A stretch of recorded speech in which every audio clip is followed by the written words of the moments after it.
Alright, so in this video we're going to talk about two more gas laws. We're going to talk about Dalton's law, and then we're also going to talk about Graham's law. So for Dalton's law talks about the pressure of gases if you have a mixture of gases. So essentially pressure is going to be caused by the collisions of the particles against the container. So the more particles you have, the more pressure you're going to have. Well, if you have a mixture of gases, and those gases have different amounts of molecules and particles, that means they're going to exert different amounts of pressure in the container. But the total pressure inside the container should be equal to the pressure of the first gas plus the pressure of the second gas, and so on if you had more than two gases. So all of the partial pressures added up together for each individual gas will add up to the total pressure that is exerted inside the container.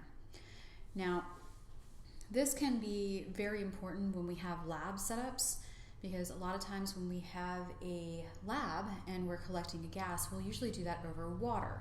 So right here you have a container that has zinc. We're dropping sulfuric acid into it, and if you remember, you're going to react those out. You're going to make hydrogen gas.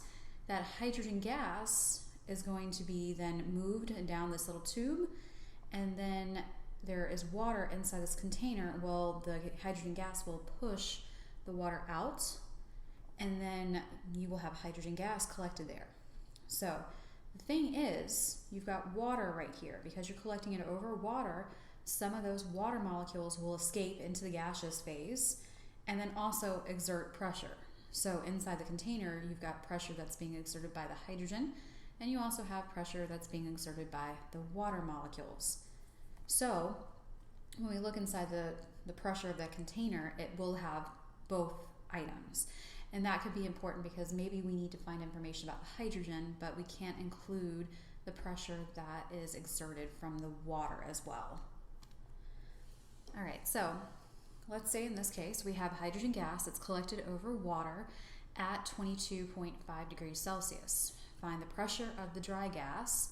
So the dry gas meaning just the hydrogen, if the atmospheric pressure is 94.4 kilopascals. So when we say atmospheric pressure right here, we can assume that's the total pressure.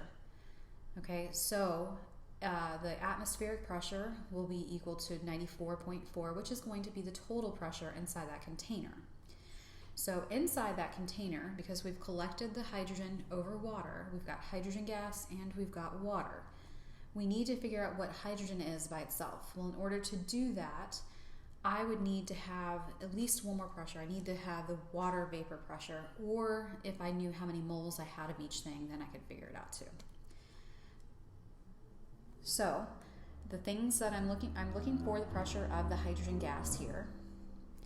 I know that the total pressure inside the container is 94.4 kilopascals, and the pressure of the water vapor pressure is actually going to be 2.72 kilopascals. Now this value was not given in the problem, but somebody took a lot of time and figured out what the water vapor pressure should be at each temperature.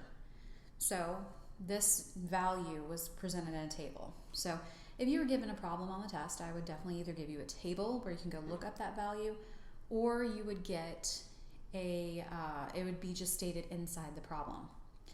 So if I'm looking at this, well, if the total pressure is 94.4, and that's equal to the pressure of the water vapor. So the pressure total is going to be equal to the pressure of the water vapor plus the pressure of the hydrogen gas. Well, I have the total. Total is 94.4. I have the pressure of the water. It's 2.72. And the pressure of the hydrogen is what I'm looking for. So if I want this value, I just simply need to subtract.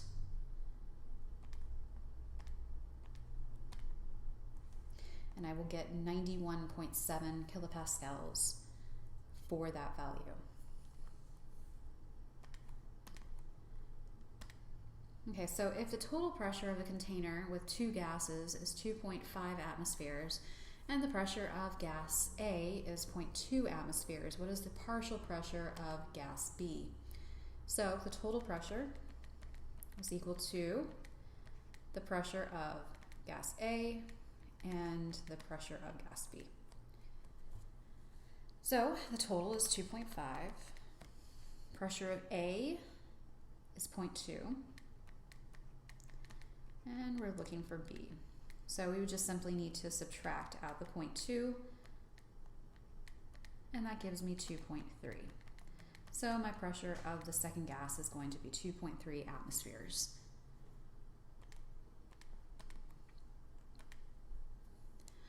Now, when we talk about gases, gases can diffuse and effuse.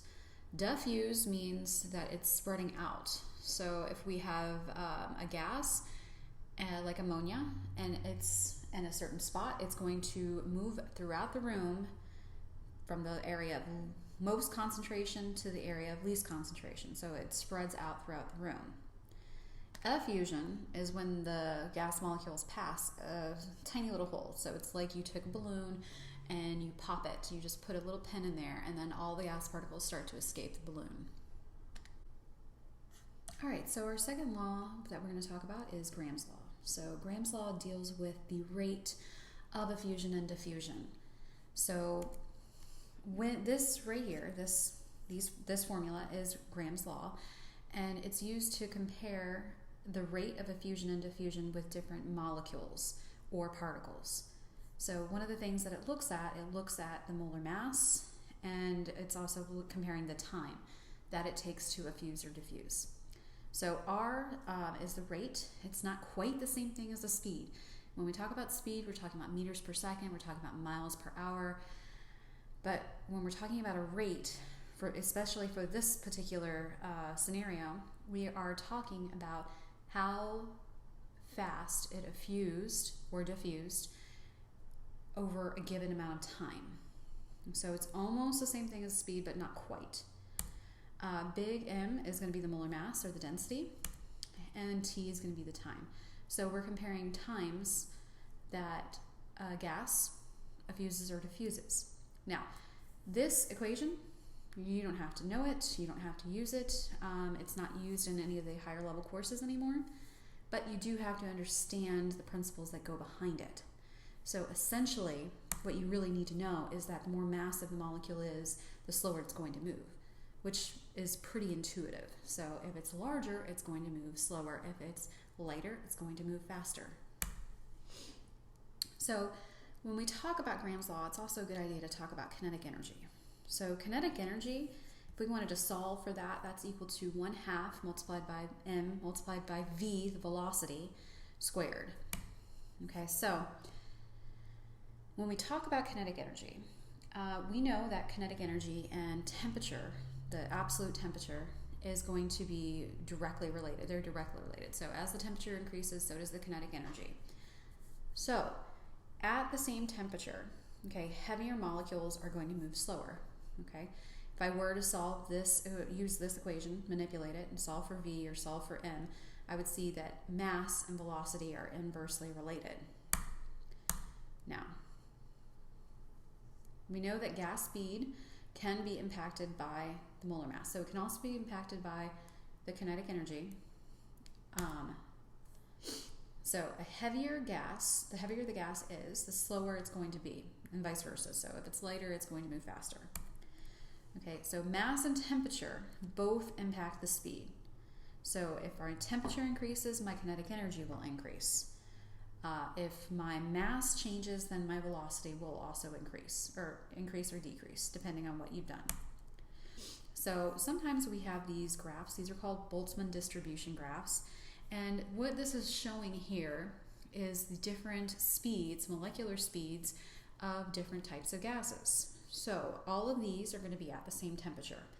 And you'll notice that helium, okay, if you look, the way that you read this is you go to the top of the curve, and then you read down. That's going to be the average speed of that sample of gas at that temperature. So helium has the fastest speed. Oxygen has the slowest.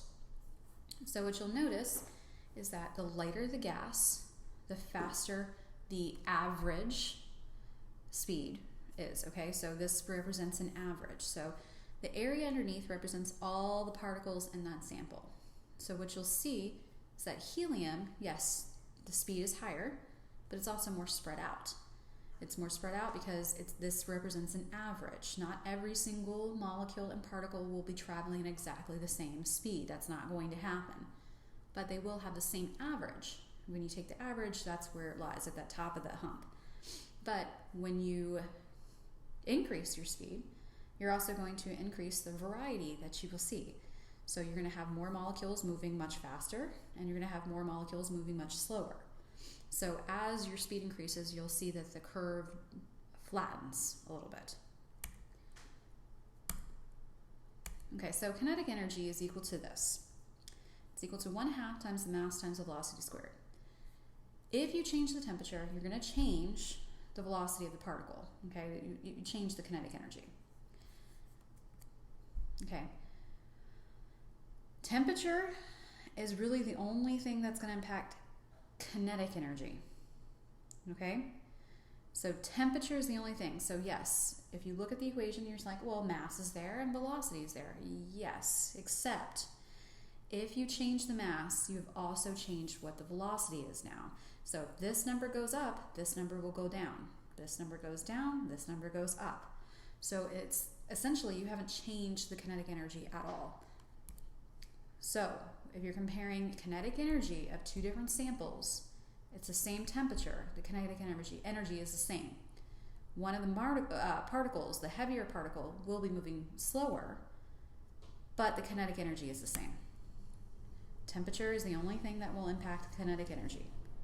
Because if you change the mass, you change velocity. So you haven't actually changed kinetic energy.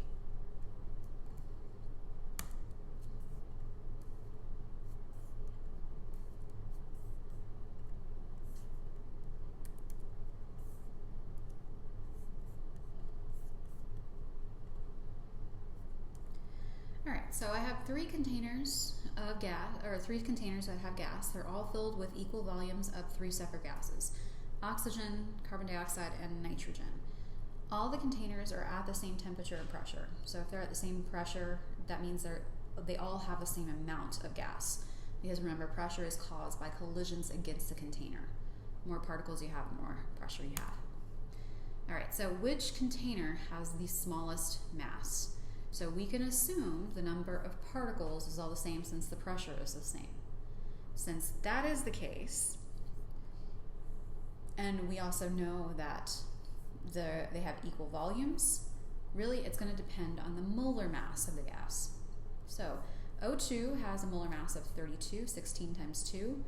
Carbon dioxide has a molar mass of 44. It's 1 carbon plus the 2 oxygens, so that's 12 plus the 32. And then nitrogen is going to have a molar mass of 28.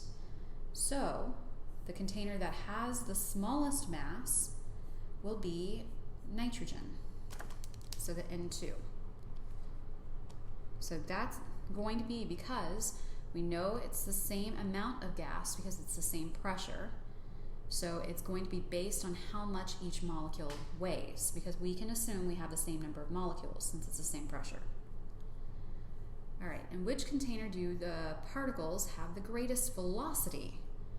Okay, so the greatest velocity, how fast it's moving, well, that's going to be based on the molar mass.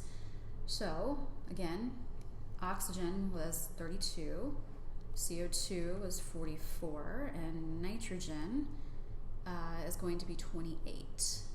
So, the one with the greatest velocity should be the smallest molecule. So that's the 28, or the nitrogen molecule. All right, in which container do the gas particles have the same, or have the greatest kinetic energy? Okay, well, it says that they're all the same temperature. If they're all the same temperature, that means they all have the same kinetic energy. This is a trick. A lot of times it'll be on a multiple choice question, and they'll pick the one with the greatest kinetic energy would be nitrogen. A lot of people will say that because it's got the greatest velocity. That does not mean it has the greatest kinetic energy. Kinetic energy is only impacted by temperature. All right, which gas would leak the fastest out of a hole in the container? So which one has the fastest rate of diffusion? Well, again, that should be the lightest gas, so that should be nitrogen. All right, so basically with this, you need to know how to use Dalton's law. You need to understand that the partial pressure of each gas will add up to the total pressure. And you also need to understand Graham's law and how that the mass and the rate of effusion and diffusion are related. So they're inversely related. As one goes up, the other one goes down. You also need to understand how kinetic energy is related to all this. So remember, the only thing that impacts kinetic energy is going to be the temperature.